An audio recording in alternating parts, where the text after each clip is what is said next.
السلام علیکم ورحمۃ اللہ وبرکاتہ۔ نحمدہ ونصلی علی رسولہ الکریم، اما بعد۔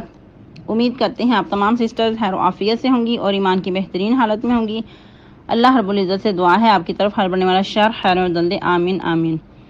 پیاری سسٹرز، ہم لوگ سورہ نساء کی آیت مبارکہ 70 تک ترجمہ و تفسیر پڑھ چکے تھے۔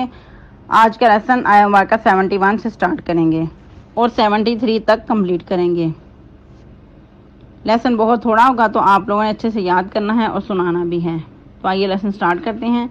رب اشرح لی صدری ویسر لی امری واحلل عقدۃ من لسانی یفقہوا قولی۔ اللہم بارک لنا فی اوقاتنا، اللہم فقہنا فی الدین، اللہم انی اسألک الہدی والتقی والعفاف والغنی، اللہم الہمنی رشدی واعذنی من شر نفسی۔ اعوذ باللہ من الشیطان الرجیم۔ یا ایہا الذین آمنوا خذوا حذرکم فانفروا ثبات او انفروا جمیعا وإن منکم لمن لیبطئن فإن أصابتكم مصیبة قال قد أنعم الله علی إذ لم أکن معهم شہیدا وَلَئِنْ أَصَابَكُمْ فَضْلٌ مِّنَ اللَّهِ لَيَقُولَنَّ كَأَن لَّمْ تَكُن بَيْنَكُمْ وَبَيْنَهُ مَوَدَّةٌ يَا لَيْتَنِي كُنتُ مَعَهُمْ فَأَفُوزَ فَوْزًا عَظِيمًا۔ ٹرانسلیشن: یا ایھا الذین آمنوا، اے لوگو جو ایمان لائے ہو، خذوا حذرکم، اپنا بچاؤ اختیار کرو، فانفروا تو نکلو، ثبات او انفروا جمیعا، چھوٹے چھوٹے دستوں کی شکل میں یا بہت بڑی جماعت ہی اکٹھے کوچ کر جایا کرو۔ وَإِنَّ مِنْكُمْ، اور بے شک بعض تم میں سے، لَمَن لَّيُبَطِّئَنَّ، البتہ وہ ہے جو انتظار کرتا رہتا ہے یا دیر کرتا رہتا ہے۔ فَإِنْ أَصَابَتْكُم مُّصِیبَةٌ، پس اگر پہنچتی ہے تمہیں کوئی مصیبت، قال کہتا ہے، قد انعم اللہ علیہ، تحقیق انعام کیا اللہ نے مجھ پر، اذ لم اکن معہم شہیدا، کہ اس وقت میں ان کے ساتھ حاضر نہیں تھا۔ وَلَئِنْ أَصَابَكُمْ فَضْلٌ مِّنَ اللَّهِ، اور اگر پہنچ جائے تم کو اللہ کی طرف سے کوئی فضل، لَيَقُولَنَّ، البتہ وہ کہتا ہے، كَأَن لَّمْ تَكُن بَيْنَكُمْ وَبَيْنَهُ مَوَدَّةٌ، کہ گویا کہ نہ تھی درمیان تمہارے درمیان اس کے کوئی دوستی۔ یا لیتنی کنت معہم، ہائے افسوس کہ میں ان کے ساتھ ہوتا، فافوز فوزا عظیما، تو کامیابی حاصل کرتا، کامیابی بہت بڑی۔ تفسیر: جیسا کہ ہم لوگ پہلے بھی پڑھ چکے کہ سورہ نساء بہت ہی اہم سورہ مبارکہ ہے اور اس وقت نازل ہوئی جب بہت حساس حالات گزر رہے تھے اور بہت ان احکامات کی ضرورت تھی، تو اس وقت اللہ رب العزت نے اس سورہ مبارکہ کو اسپیشلی مسلمانوں کے لیے نازل کیا۔ اور یاد رہے کہ سورہ نساء غزوہ احد کے بعد اور غزوہ احزاب سے پہلے نازل ہوئی، کیونکہ اس وقت بہت سخت حالات تھے، اور جب مسلمان غزوہ احد میں شکست سے دوچار ہوئے تو اس وقت گویا کہ ان کی جو طاقت تھی وہ کچھ بیٹھتی نظر آ رہی تھی، اور جو دشمن تھا وہ چاروں طرف سے حملہ آور ہونے کی کوشش کر رہا تھا، اور اسپیشل دشمن ان کی طاق میں تھا۔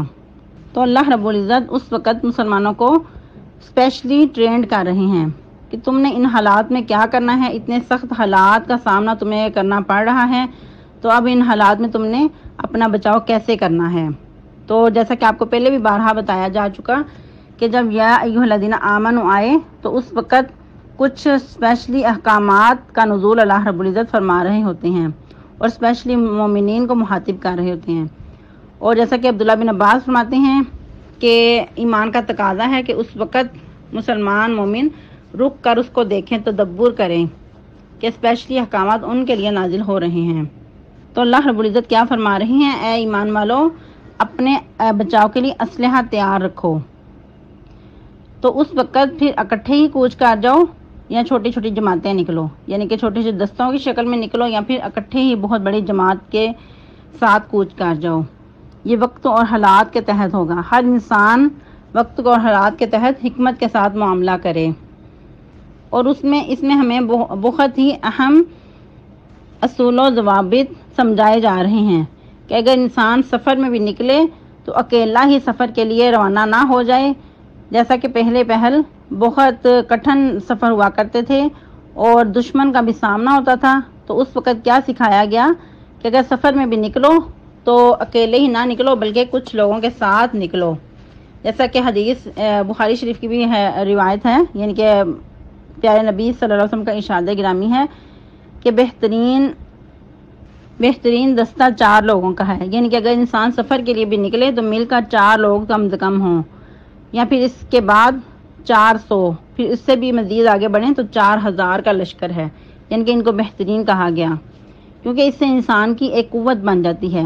ایک اکیلا ہوتا ہے اور 2 مل کر مزید قوت، اور پھر مزید 2 ملیں تو اور مضبوط قوت ہو جاتی ہے۔ تو یہ مسلمانوں کو اہم اصول بتائے جا رہے ہیں کہ جب تم سفر کے لیے نکلو تو اکیلے ہی نہ نکلو بلکہ کچھ لوگوں کو ساتھ لے کر چلو، اور سب سے بہترین 4 لوگ۔ پھر مزید جیسا کہ اب ادھر بات ہو رہی کہ دستوں کی شکل میں 400 کا نکاح ہو سکتا ہے، 400 پہ مشتمل دستہ ہو سکتا ہے، یا پھر بہت بڑیا لشکر ہو تو وہ لشکر 4000 کا ہو سکتا ہے۔ یعنی کہ اگرچہ انسان کا جو ایمان ہے وہ بھی دیکھا جاتا ہے کہ اگر انسان کا ایمان مضبوط ہے تو اللہ رب العزت کی طرف سے مدد نازل ہوتی ہے، لیکن انسان کو ظاہری اسباب بھی اختیار کرنا ضروری ہیں، تو اس لیے ادھر بہت اہم اصول بتائے جا رہے ہیں۔ اور اس آیہ مبارکہ میں ایک بہت اہم چیز کی بھی طرف اشارہ ہے، یعنی کہ بہت اہم تاکید کی جا رہی ہے کہ ایمان والو، اگر تمہارے سامنے سخت حالات ہیں تو اس وقت اپنے بچاؤ کے لیے اسلحہ تیار رکھو، خود کو جنگ کے لیے تیار کرو۔ جیسا کہ آپ کو بتایا گیا کہ یہ آیہ مبارکہ جنگ احزاب سے پہلے کی ہیں، تو گویا کہ اس وقت ہر طرف سے دشمن حملہ آور ہونے کو تیار تھا، جیسا کہ جن بہنوں نے سلیکٹیو سورہ مبارکہ پڑھی ہیں، غزوہ احزاب کے بارے میں بتایا گیا تھا کہ اس وقت ہر طرف سے جو جماعتیں تھیں، جو فوجیں تھیں، وہ چڑھ آئی تھیں، ان میں منافقین بھی تھے، یہود بھی تھے اور باقی لوگ بھی تھے، اور ایسے بھی لوگ تھے جو خلیفانہ تعلقات تھے، اس وقت انہوں نے بھی غداری کی تھی، تو سب لوگ مل کر مسلمانوں پہ حملہ آور ہونے کو تھے۔ تو اس وقت مسلمانوں کو تاکید کی جا رہی ہے کہ خود کو جنگ کے لیے تیار کرو، اب جنگ کے لیے نکلنے کا وقت آ چکا ہے، تو اس کے لیے جیسے بھی ممکن ہو، چاہے تھوڑے ہو چاہے زیادہ ہو، جس طرح بھی ممکن ہو تو خود کو تیار رکھو۔ اور ویسے بھی نبی صلی اللہ علیہ وسلم عموماً جب وقت اور ضرورت کے تحت کچھ یعنی کہ لشکر روانہ کرتے تو کچھ سریہ کی شکل میں بھی روانہ کیا کرتے تھے، اور یاد رہے کہ جس جنگ میں آپ نے بذات خود شرکت کی ہو اس کو غزوہ کہتے ہیں، جو اس کے علاوہ آپ چھوٹے چھوٹے دستے روانہ کرتے تھے اس کو سریہ بولا جاتا تھا۔ تو یہ کچھ یعنی کہ ضروری نہیں ہوتا تھا کہ بہت بڑی جماعت ہی نکلے یا پھر چھوٹے دستے، بلکہ جس طرح کے حالات ہوں اس وقت انسان حکمت کے ساتھ چلے۔ مزید اللہ رب العزت کچھ منافقین کی نقاب کشی کر رہے ہیں، وَإِنَّ مِنْكُمْ لَمَن لَّا يُبَطِّئَنَّ، اور کچھ ایسے بھی لوگ ہیں تم میں سے کیا مراد ہیں؟ کیونکہ منافقین جو ہوتے ہیں وہ مسلمانوں کے اندر ہی ہوتے ہیں، جنہوں نے اپنا نفاق چھپایا ہوتا ہے۔ تو ایسے لوگوں کا طرز عمل کیا ہوتا ہے کہ مسلمانوں کے ساتھ آگے بڑھ کر کام کرنے کو تیار نہیں ہوتے، بلکہ پیچھے پیچھے رہتے ہیں اور بس ایک طرح سے خانہ پوری کرتے ہیں۔ فَإِنْ أَصَابَتْكُمْ مُصِیبَةٌ، اگر مسلمانوں کو کوئی نقصان پہنچے، کوئی شکست سے دو چار ہونا پڑے، تو اس وقت پھر کیا کہتے ہیں؟ قَالَ قَدْ أَنْعَمَ اللَّهُ عَلَيَّ، تحقیق ہم پہ اللہ نے بہت بڑا انعام کیا ہے۔ اِذْ لَمْ أَكُنْ مَعَهُمْ شَهِيدًا، کہ اس وقت ہم ان کے ساتھ حاضر نہیں تھے، یعنی کہ شکر ہے کہ ہم ان کے ساتھ آگے نہیں بڑھ کے لڑے، ورنہ ہمارا بھی ایسا ہی نقصان ہوتا، ہمیں بھی یہ اس طرح اپنے ساتھ ڈبونا چاہتے تھے، اگر ہم ان کے ساتھ چلتے تو یقیناً ہمیں بھی شکست سے دو چار ہونا پڑتا۔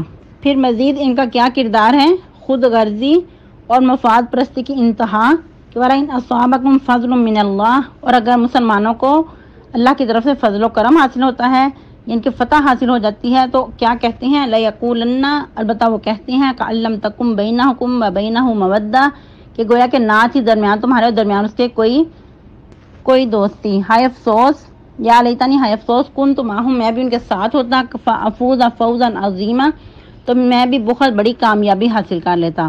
اس وقت بھی ہتھیلیاں ملتا رہ جاتا ہے کہ افسوس مجھے بھی مال غنیمت میں سے حصہ حاصل ہوتا، کیونکہ یہ لوگ نہ تو اللہ کے لیے لڑتے ہیں، نہ اللہ کے لیے کوئی کام کرتے ہیں، ان کے اندر خود غرضی مفاد پرستی ہوتی ہے، اور جیسا کہ پہلے بھی بارہا ان پہ بات ہوئی کہ ریاکاری ان کے اندر ہوتی ہے کہ لوگوں سے واہ واہ کرانے کے لیے۔ اور سب سے زیادہ نقصان دہ ایسے ہی لوگ ہوتے ہیں، کیونکہ اسی لیے تو ان کو بہت بڑی سزا سنائی گئی۔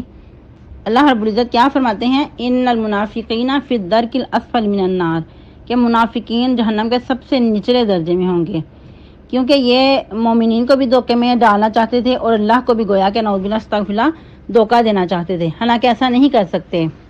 دھوکہ تو دوسروں کو دینا چاہتے ہیں لیکن وہ خود ہی دھوکے میں آ رہے ہیں، جیسا کہ اللہ رب العزت اسی پارے کے لاسٹ پہ فرماتے ہیں ان المنافقین یحادئون اللہ وہو حادئہم، کہ بے شک منافقین وہ اللہ کو دھوکہ دینا چاہتے ہیں حالانکہ وہ خود ہی دھوکے میں آ رہے ہیں۔ پھر ایک اور مقام پہ کیا فرمایا؟ بشر المنافقین بان لہم عذابا علیما، کہ منافقین کو خوشخبری دے دو کہ بے شک ان کے لیے بہت دردناک عذاب ہے۔ استغفر اللہ، کیونکہ ان کا اپنا کوئی دین ایمان نہیں ہوتا، جس طرف ان کو کوئی مفاد پرستی نظر آتی ہے، خود غرضی نظر آتی ہے تو اس طرف ہو جاتے ہیں، جہاں کوئی دنیا کا فائدہ نظر آیا تو ان کے ساتھ ہو لیے، اگر کفار کی طرف سے کوئی فائدہ نظر آیا تو ان کی طرف ہو لیے، اگر مسلمانوں کی سے کوئی فائدہ حاصل ہوا یا کوئی فائدہ نظر آیا تو ان کے ساتھ ہو لیے۔ جس طرح اللہ رب العزت فرماتے ہیں لا الہ ہؤلاء ولا الہ ہؤلاء، کہ نہ وہ اس طرف ہیں اور نہ اس طرف ہیں، درمیان میں لٹکے ہوئے ہیں، بس یہ فائدہ دیکھتے ہیں، جدھر سے فائدہ حاصل ہوا ان کے ساتھ ہو گئے۔ اور اگر انسان مزید دیکھے تو یہی چیزیں سب سے زیادہ نقصان دہ ہیں، خود غرضی، مفاد پرستی، دنیا کی محبت۔ جس طرح کہ کیا فرمایا؟ حب الدنیا رأس کل خطیۃ، کہ دنیا کی محبت ہر گناہ کی، ہر برائی کی جڑ ہے، کہ جہاں انسان کے اندر دنیا کی محبت آئی وہاں انسان نقصان میں ہو گیا، خسارے میں چلا گیا۔ اور دیکھیں کہ تھوڑا سا اگر غزوہ احد کے مناظر کو دیکھیں تو ادھر بھی کیا تھا؟ شکست یعنی کہ فتح ہوتے ہوئے شکست میں کیوں بدل گئی؟ کیونکہ اس وقت بھی تھوڑی سی دنیا کی محبت صحابہ کے نام کے اندر جھلکتی ہوئی نظر آئی، جب انہوں نے دیکھا کہ مال غنیمت اکٹھا ہو گیا ہے، مال غنیمت کی طرف لپکے تو اسی وقت اللہ رب العزت نے فوراً سے پکڑ کر لی۔ اور ویسے بھی جو چنے ہوئے لوگ ہوتے ہیں ان کی چھوٹی چھوٹی جو کمزوریاں ہوتی ہیں اس پہ بھی اللہ رب العزت فوراً پکڑ کر لیتے ہیں، فوراً کو جھنجھوڑ دیتے ہیں تاکہ انسان اپنی اصلاح کر لے۔ تو اللہ رب العزت ایسی بدقسمتی سے بچا کے رکھے۔ انسان کو ہمیشہ اپنے اعمال کا جائزہ لیتے رہنا چاہیے۔ اور مزید مجھے یاد آیا کہ پچھلے لیسن میں آپ لوگوں کا ایک سوال تھا نفاق کے بارے میں، یعنی کہ منافقین کے بارے میں، کہ کیا ہم سب منافق ہیں، یا پھر اس کے بارے میں کیسے ہمیں پتہ چلے گا نفاق کے بارے میں، کچھ اس قسم کا آپ کا سوال تھا۔ تو ایسا ہے کہ انسان کو اپنا اعمال کا جائزہ لیتے رہنا چاہیے، اپنا محاسبہ کرتے رہنا چاہیے، جیسا کہ آپ کو پہلے بھی بارہا بتایا گیا کہ مفہوم حدیث نبی رحمت صلی اللہ علیہ وسلم نے کیا فرمایا کہ جس انسان کے اندر 3 چیزیں ہوں، 3 عادات ہوں، یا پھر ایک مقام پہ 4 بھی کہا گیا تو وہ پکا منافق ہے، اگرچہ وہ نماز پڑھے، روزے رکھے اور کہے کہ میں مسلمان ہوں۔ وہ 3 خصلتیں کون سی ہیں یا 4؟ کہ جب بات کرے تو جھوٹ بولے، جب جھگڑا ہو تو گالی گلوچ کرے، اور جب امانت رکھی جائے تو اس میں خیانت کرے۔ اور بھی مزید منافقین کی کچھ علامات ہوتی ہیں، جس طرح کہ صلہ رحمی نہیں کرتے، زمین میں فساد کرتے ہیں، ان کے اخلاقیات اچھے نہیں ہوتے۔ تو اس قسم کی عادات ہم نے خود اپنے اندر سے نکالنی ہے، اپنا جائزہ لینا ہے، نہ کہ ہم دوسروں کے بارے میں فتویٰ کرتے رہیں، یعنی کہ فلاں ایسا ہے اور فلاں تو منافق ہے۔ یہ ہمارے اوپر نہیں ہے، ہمیں اپنا جائزہ خود لینا ہوگا۔ ہر انسان اپنا محاسبہ کرے، کیونکہ ہر انسان خود پہ چیک رکھے تو پھر انسان سیدھا رہ سکتا ہے۔ جس طرح کہ ایک اور مقام پہ اللہ رب العزت قرآن مجید میں فرماتے ہیں بل الانسان علی نفسہ بصیرا، کہ بلکہ انسان اپنے آپ پہ خود نگران کافی ہے۔ ولو القی معاذرا، اگرچہ عذرت معذرت کرتا رہے، یعنی کہ انسان کو اپنے آپ پہ خود چیک رکھنا ہے۔ کوئی دوسرا انسان کسی کو جج نہیں کر سکتا کہ اس کے اندر کیا ہے۔ ہو سکتا ہے اوپر سے اس کے اعمال اور طرح کے ہوں اور دل کے اندر کچھ اور ہو، نفاق چھپا ہو۔ ہم نہیں کسی کے بارے میں جانتے اور نہ ہم کسی کے بارے میں ججمنٹ کر سکتے ہیں۔ جیسا کہ ایک تابعی فرماتے ہیں کہ مجھے 30 سے زیادہ صحابہ کرام سے ملاقات کا شرف حاصل ہوا تو سب صحابہ اپنے بارے میں نفاق سے ڈرتے تھے کہ ہم نفاق میں مبتلا نہ ہو جائیں، ہم منافق نہ ہو جائیں۔ اور بھی بہت سارے صحابہ کرام تھے جو اپنے آپ پہ جائزہ لیتے رہتے اور کہتے کہ شاید ہم منافق ہو گئے ہیں۔ جیسا کہ ایک صحابی تھے سیدنا حنظلہ رضی اللہ تعالیٰ عنہ، بہت ہی زیادہ جلیل القدر صحابہ میں ان کا شمار تھا، اور سب سے بڑھ کے ان کو جو اعزاز حاصل تھا کاتبین وحی میں سے تھے۔ تو وہ ایک مرتبہ گھر سے باہر نکلے اور دیکھا تو ابوبکر صدیق رضی اللہ تعالیٰ عنہ بھی ہیں سامنے، تو دونوں کا آپس میں ٹاکرا ہوا، ملاقات ہوئی، تو کہا کہ ہاں جی کدھر کا ارادہ ہے، کہاں آپ جا رہے ہیں؟ تو کہنے لگے کہ حنظلہ منافق ہو گیا ہے۔ تو کہا کہ ایسا کیوں ہے؟ تو کہنے لگے کہ جب ہم آپ صلی اللہ علیہ وسلم کی مجالس میں ہوتے ہیں، آپ صلی اللہ علیہ وسلم ہمیں بشارتیں بھی سناتے ہیں اور جہنم سے ڈراتے ہیں، تو اس وقت ہمارے ایمان بہت مضبوط ہوتے ہیں، لیکن جو ہی ہم اپنے گھروں میں چلے جاتے ہیں، اپنے بیوی بچوں میں مشغول ہو جاتے ہیں، تو ہمارے ایمان کا لیول ویسا نہیں رہتا۔ تو ابوبکر صدیق رضی اللہ تعالیٰ عنہ بھی بہت پریشان ہوئے، کہنے لگے کہ واقعی معاملہ تو ایسا ہی ہے ہمارا بھی۔ تو پھر دونوں مل کر صحابہ کرام رضی اللہ عنہ نبی صلی اللہ علیہ وسلم کے پاس تشریف فرما ہوئے، ان کو اپنے یہ حالات بتائے کہ یہ ہماری حالت ہے۔ تو آپ صلی اللہ علیہ وسلم نے فرمایا کہ حنظلہ وقت کی بات ہے کہ جب انسان ایمانیات کو سنتا ہے تو واقعی انسان کا ایمان کا لیول ہائی ہوتا ہے، تو جب انسان اپنی بیوی بچوں میں مشغول ہو جاتا ہے تو تھوڑا سا انسان کا لیول، ایمان کا لیول کم ہو جاتا ہے۔ اور پھر مزید آپ صلی اللہ علیہ وسلم نے فرمایا کہ اگر تمہاری یہی حالت رہے جو میرے ہاں ہوتی ہے، جو میری مجلس میں ہوتی ہے، تو فرشتے تمہاری راہوں میں تم سے مصافحہ کریں اور تم اپنے بستروں میں آرام اور سکون اور لذت حاصل نہ کرو، بلکہ جنگلوں میں نکل جاؤ روتے ہوئے۔ تو یہ حنظلہ وقت کی بات ہوتی ہے۔ تو کیا پتہ چلا کہ انسان کے ایمان کا لیول مختلف ہوتا ہے، کبھی ہائی ہو گیا، کبھی اپ ہو گیا، کبھی تھوڑا سا ان کے کمزور ہو گیا۔ تو اس میں ہمیں خود ہی اپنا جائزہ لیتے رہنا چاہیے اور اپنے ایمان کی تجدید کرتے رہنا چاہیے۔ تو اسی لیے تو ہمیں ان مجالس کو اٹینڈ کرنا بہت ضروری ہے، جس کے لیے ہم آج کہتے ہیں کہ ہمارے پاس وقت ہی نہیں ہے۔ ہر انسان یہی رونا روتا ہے کہ کیا کریں، گھر کے کاموں سے فرصت ہی نہیں، وقت ہی نہیں ہے۔ یہ وقت تو پھر انسان کو موت کے بعد ہی حاصل ہوگا۔ یہ جو فرصت ہے یہ ساری زندگی نہیں ملتی، یہ خود ہی نکالنا پڑتی ہے۔ اور یوں ہی تو صحابہ کرام نہیں کہا کرتے تھے کہ آؤ اپنے ایمان کی تجدید کر لیں، اپنے ایمان کو نیا کر لیں، اور کیا کہتے تھے، کتنے ہی خوبصورت الفاظ ہیں، آؤ ایمان لے آئیں تھوڑی گھڑی کے لیے۔ اس سے کیا مراد تھا کہ اپنے ایمان کی تجدید کر لیں۔ اور جس طرح کہ نبی رحمت صلی اللہ علیہ وسلم نے فرمایا کہ ایمان انسان کے دل میں بوسیدہ ہو جاتا ہے، جس طرح کے کپڑے بوسیدہ ہو جاتے ہیں۔ اور مزید فرمایا کہ جس طرح کھیتی کو پانی کی ضرورت ہوتی ہے، اس طرح ہی انسان کے ایمان کو بھی سیراب کرنے کی ضرورت رہتی ہے۔ اور ہر انسان خود ہی دیکھے کہ جب انسان اللہ رب العزت کی باتیں سنتا ہے، نبی رحمت صلی اللہ علیہ وسلم کے فرامین سنتا ہے، تو واقعی انسان کے ایمان کا لیول بڑھتا ہے۔ تو ہر انسان کو چاہیے کہ اپنے ایمان کی تجدید کرتا رہے۔ سبحان ربک رب العزت عما یصفون وسلام علی المرسلین والحمد للہ رب العالمین۔